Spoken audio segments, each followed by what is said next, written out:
Hi guys. So, this is our show. It's going to be a live show, and it's called Life After Surgery. I am Dr. Ortiz. I'm a weight loss surgeon. I'm situated in Baja, Mexico, and we've done thousands and thousands of weight loss surgeries, but life is not all about being inside the operating room, because there is life after surgery, and that's basically what we're doing today. And in order to get the full picture, I would really like to have somebody who has like the full experience of going through the process from deciding to having surgery to actually having the procedure, and then going through the, let's say, the journey, and then one of the most important things is that it really does dramatically change your life, changes your life for the better. And that's why some of our patients, like Lindsay, hi, have not only changed their own life, they changed hundreds of other patients' life, because here at OCC, I'm full of Canadians. I mean, but full. Left and right. How are you, hon? great. How are you doing? I'm doing, well, not as good as you, but I'm hanging on. You look incredible. Thank you. Thanks to you. Well, I did 30 minutes of work. You've done what? Has it been like a year now? 4 years. Wow. 4 years. Oh, I miss you so much. Dude, I need to get back down there. So we started this a couple of weeks ago, and one of those things where one of my patients reached out and she said, well, I've got a big community and they ask a lot of questions. Can you be on live with us? I said, yeah. So then we reached out to you, and of course we've been going back and forth for so many years, because you do have not this incredible following only, so many patients that after they see you, they're like, you're my to-go photo. The before and after, I just show it to somebody, they're sold. They're like, even my wife said, I don't know what you did, but I want what she had. So how has the transformation been? How has it changed your life? It was quite easily the best decision I have ever made in my life. And just like anybody, you have those moments where you think, when you're deciding on the process, like, it's going to be like everything else. It's just not going to work for me. It's not going to work for me. So getting over that mind game of, realizing that, oh, okay, no, this is like the end all of decisions. Like when I do this one, like, that's it, I'm done. And the amount of free time I have now in my own head of not having to come up with another gimmick of how am I going to lose weight? Okay, I'll do Weight Watchers. I'll do keto. I'll do this. I'll do that. And I feel like I'm free. I'm done. This was lifelong struggle then for you? Not really. I was actually one of the ones who, I was small in high school. I was an athlete. I played every sport imaginable. But I had a child at 18 and moved away when I was 18. So I came from a super small town where there was no takeout, there was no fast food. So I ate whatever my parents put on the table. I played sports every day. And then when I moved to a bigger city, not only did I get pregnant, I was working a full-time job. I was going to college full-time. Burger King was my best friend. That was available. And I worked at a gas station that had an A&W. And I wasn't playing sports anymore.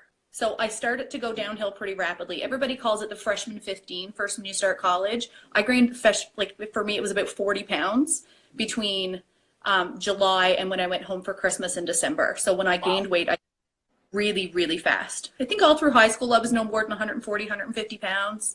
And then at my biggest, after I had my son, I was about 265 was the last time I weighed myself. Wow.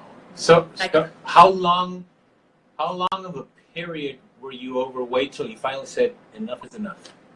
Oh, good 10 years. Good 10 years. To the point where I was too embarrassed to even go back home to where everybody knew me because I had gained that much weight that I was completely, like, nobody recognized me. Obviously, it's not just the physical, it's the emotional thing. You start hiding. Yeah. Yeah, no, everything is different. Everything is different. Especially for me having kids and then having a daughter afterwards. The last thing I ever wanted was for my daughter to see me look in the mirror and hate parts of myself. And then, you know, kids see as they do as they see. So I didn't want to affect my kids in any way by creating a negative body image. So it's been 4 years. 4 years. And you started, did somebody tell you about the surgery? You started researching. I know you're one of the first patients from your area to come over here. Cora came over. So when Cora came over, we were friends for 10 years, but we were both too fat and miserable to actually like hang out outside the house. But we knew each other. And she came over one day to deliver something that I had bought off of her. And she had 80 pounds gone. And I was dumbfounded. Could not believe it. So then I started a bunch of questions, of course. And within 2 months, I was booked. Then a quick, so here's the thing, for those of the people that are listening in, it's one thing to see a before and after picture, but I want to humanize it from both aspects. You were the one that went through all these steps to then turn into this incredible, gorgeous butterfly, but it wasn't that easy. There were decisions to be taken. And then from my end, why am I doing this? Simply because I'm not just the surgeon that does the surgery and calls it a day. I really try to get involved with the patients' lives, and I follow people online, and I see that you not only have changed your life, but you affect those that are around you. And with social media, there's a lot of people surrounding you. Which ended up being such a great perk. I love that people message me. I love that people, even after 4 years, people still message and go, oh, your pictures were inspiring and I want to do the same thing. Can you send me some info? And locally here in Alberta, me and Cora and a few other friends run a support group for people in Alberta who want it to be sleeved. Majority are OCC patients, of course. And we have about 800 people on there, most of which are from here in Fort McMurray. Plus, as you know, with my work, I see a lot of clients coming into the house. So a lot of my clients got to watch me transform, which is fantastic. So it was kind of like, you know, a domino effect. One client would see me and you lose it so stinking quick that it was, they almost didn't recognize me the second time they come back. And still to this day, I have clients that will come to me that haven't been here in a while. And they'll say, oh, it was a different girl that I seen last time. And I'm like, no. I'm like, did she have red hair? And they're like, yeah. I'm like, nope, that was still me. Yeah, the transformation is crazy. So, yeah. Like I said, I've got my pictures and I've got my favorites. And if somebody asks me, what do I do? I just pop up your picture and it's like, this is what I do. And they're like, holy moly. It's just the transformation is incredible. You went through surgery, because there's probably people that are going to ask, so what did you do? How did you decide? How did you do your homework? Why did you end up in Mexico if you're from Canada? Well, the decision itself was super easy. I was somebody who I've never actually looked at weight loss surgery before as an option for me. I thought it was a little bit too invasive. I had a lot of people saying, oh, you're not big enough for weight loss surgery. Like that's for morbidly obese patients. But then Cora explained to me about the sleeve procedure, which I, at that point, had never heard of. So once I started to do my research, and then, of course, I started to research the facility, and I started searching you, and your reputation, of course, is just, like, unbelievable. That part was a no-brainer to go to you. And the part about going to Mexico was not scary at all. Medical tourism is huge nowadays. That part definitely was also a super easy decision. But like everybody, you get those people who are like, oh, it's a bad idea. It's a bad idea. And and I often say this on the support groups too, the OCC support groups, everybody's on there saying, oh, well, this one's not on board, this one's not on board. And even some of my family members weren't on board. And I let everybody know the same thing. If you're not willing to put in the same amount of research effort that I'm putting in, you can't make a decision for me or make me feel guilty about making the decision. That is so smart. I'm going to interrupt you right there, because ultimately the worst way you can help out a loved one or a family member is through ignorance. You can't use the preconceived notions to say, oh, but I'm afraid for you. It's like, wait a minute. If you live what I live, you're going to put as much effort as I have in the research because I want to change my life. If you're not on board, get the hell out of my face, because the only thing is that you're becoming an obstacle that unfortunately is very frequent. I see that with so many of my patients that come with a certain amount of guilt. 3 months later, of course, their life has changed, but during the moment that they're here, maybe their loved one, their husband, the wife, somebody's not supporting them. Well, even my sister, my older sister was, once she found out I was going to Mexico, she was not happy. She said, oh, I'll disown you if this is the decision that you make and this is the path that you go. Like, I don't want to be here and be afraid for you. So that was just before I went, because I kind of have like kept it a little secret from her because I knew her reaction will be. And 6 months later, she was at the OCC with you in Mexico. Oh, yes. Isn't that crazy? It's so crazy. Okay. And again, decision she also ever made. Yeah. Okay, your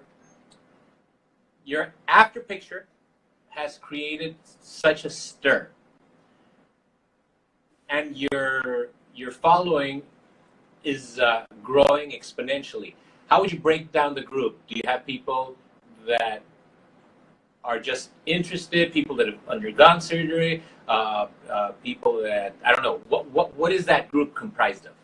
I'd say it's about half down the middle. It's a lot of people who are still, trying to find that deciding factor, and a lot of people who have already been sleeved, who love to just know that I have the ability to get here. A lot of people that are newly sleeved, I find, follow, which is fantastic.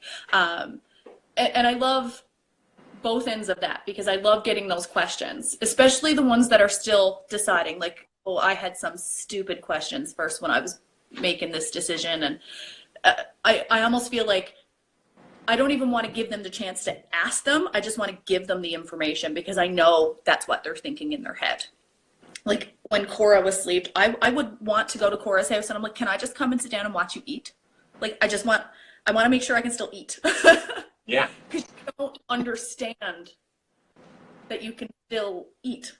And as somebody who was a huge foodie, who still is totally still am, still love food, I couldn't get over the fact, like, and I'd call her every day. Can I still eat like French fries? If like my kid has some French fries, can I like grab a French fry? And she's like, yes, you can still eat a French fry if you need it. Like, so I love all of the questions that people think are stupid questions, because they're not stupid questions. You still want to make sure that you have the same quality of life that you had before. How has it changed from, let's say, from a foodie standpoint? Because I'm a big foodie, and but ultimately it has its toll if you don't regulate it.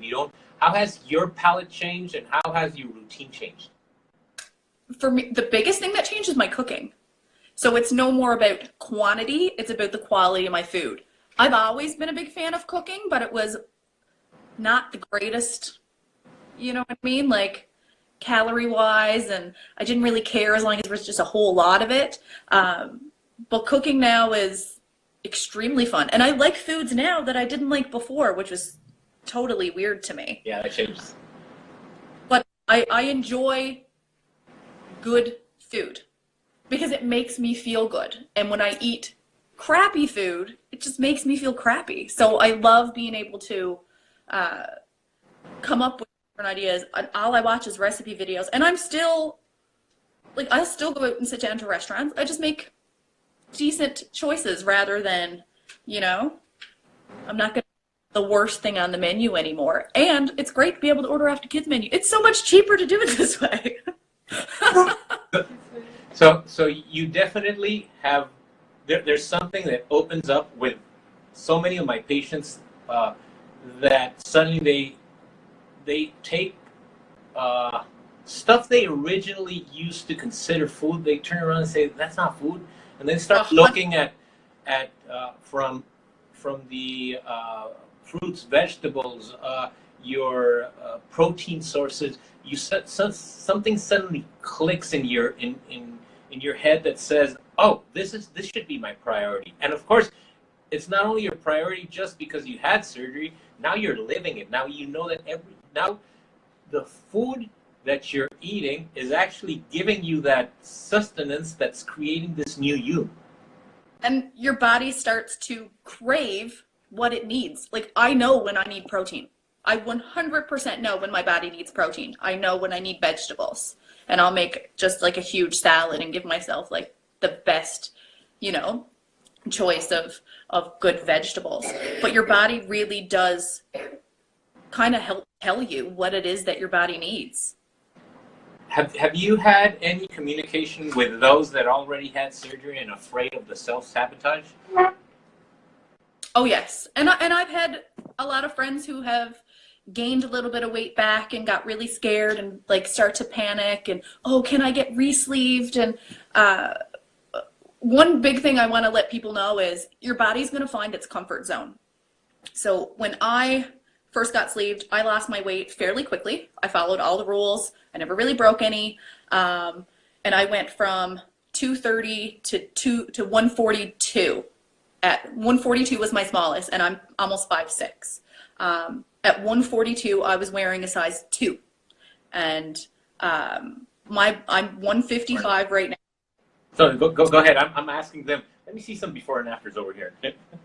I'm 155 right now, and my body is perfectly comfortable. I'll go back and forth the same, I'd say 5 to 7 pounds, but my body stays where it is as long as I just follow the rules. You don't have to panic and go, oh my God, now I need to diet again. Now I need to find a new way to lose weight again. Let your body find its comfort zone and just keep doing what you're supposed to be doing, and it'll work for you. I don't have to do the work. It's interesting that you say that, because every time I do these type of interviews, the common denominator is I always follow the rules, and the rules are not that difficult. No. With us, our team, our nutritionist really has some certain basic stuff, protein and produce, and she talks about eating a certain amount of protein first. You got to take care of that. You got to take care of the fiber you're eating. You got to take care of the phytonutrients, which are basically the vegetables and stuff like that. Can you sin once in a while? Of course you can. You're going to pay the price sometimes, especially if it's carb loaded. You don't count calories anymore. You let the surgery do what it's supposed to do. You become free from that chain and ball of counting calories, hopping on a scale, and you don't freak out anymore with that variation of weight. You know what you have to do. Not at all. And I'm not obsessed with the scale anymore. Every now and then I'll get on just to make sure like I'm still in the right area. And even after vacation, and when we went on vacation, we took our kids on a Disney cruise for Christmas, and Lord knows the food on that ship was amazing, and there was free ice cream, and I indulged, and I came home, I was maybe up 2 pounds.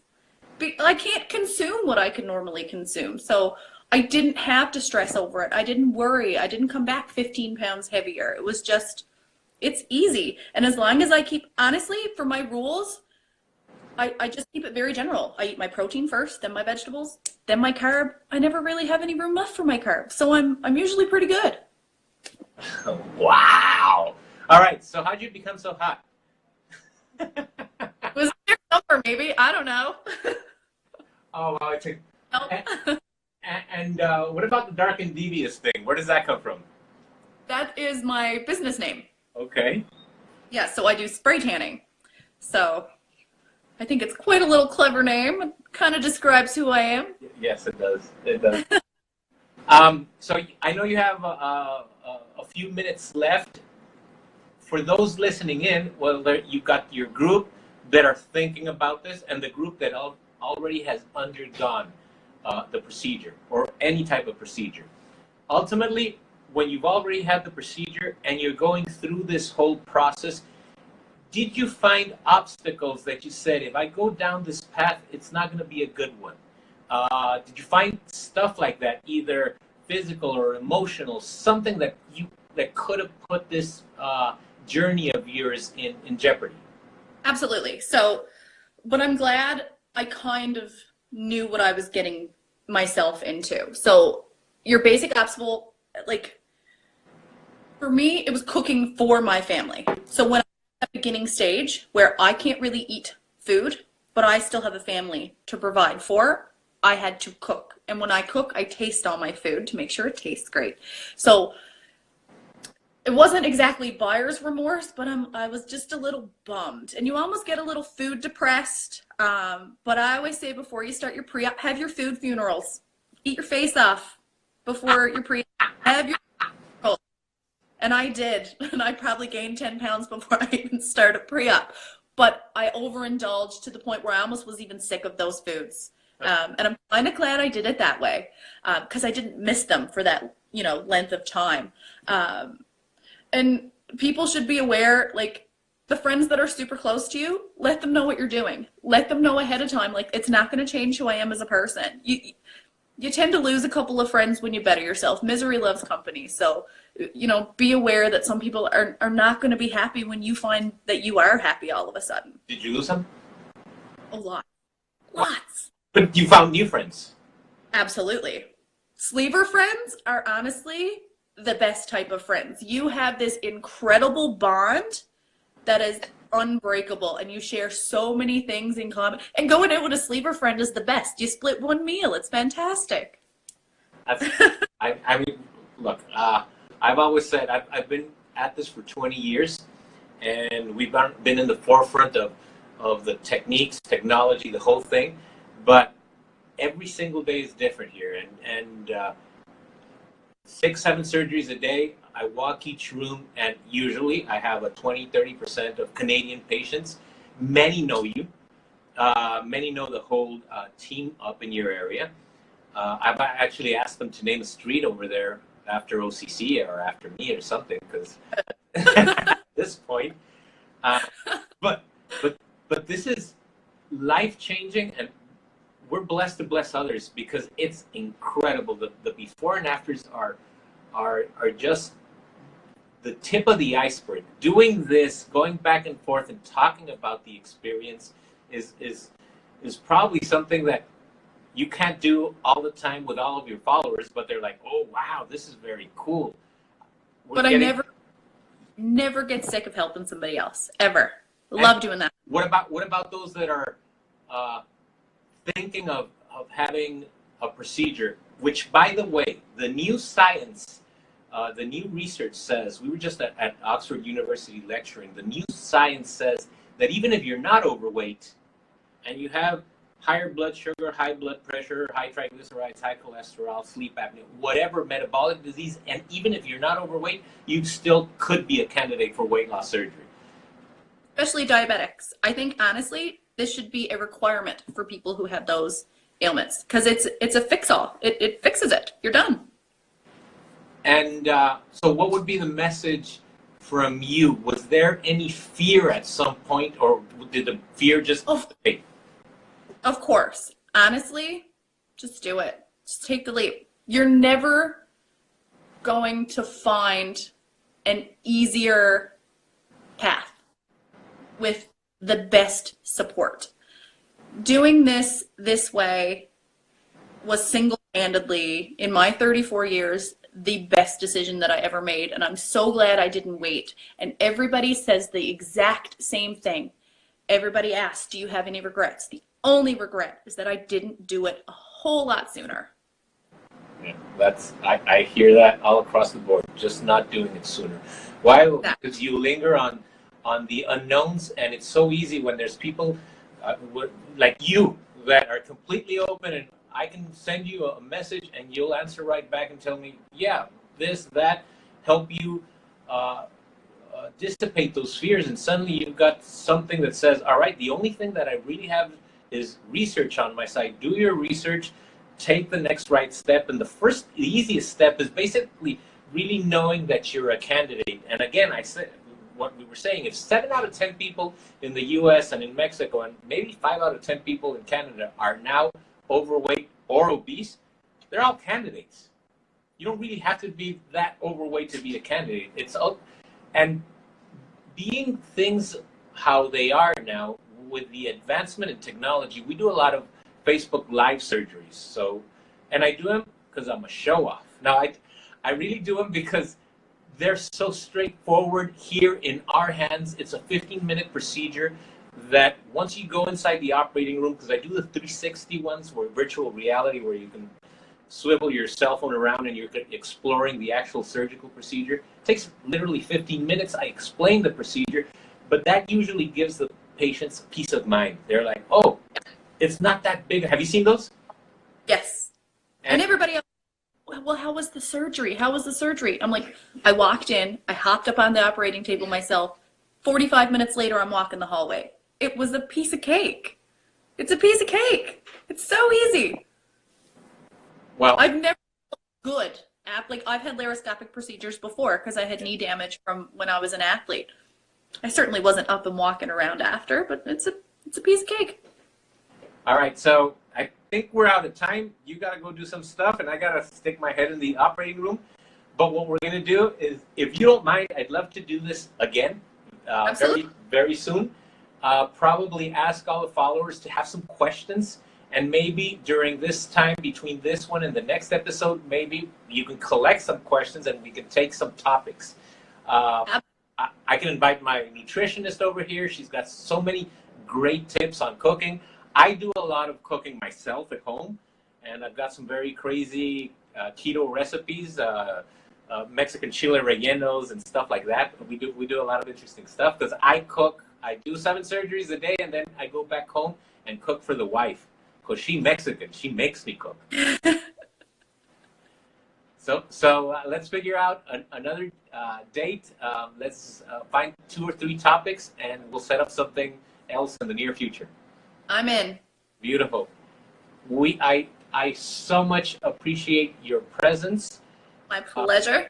Online, and you know what? You've helped out so many patients that you don't even know, because there are the ones that know you, but some other ones that never even reached out, but you've inspired.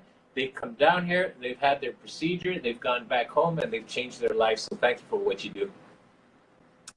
That's the best thing I could do. Nice talking to you, honey. Thank you. You too.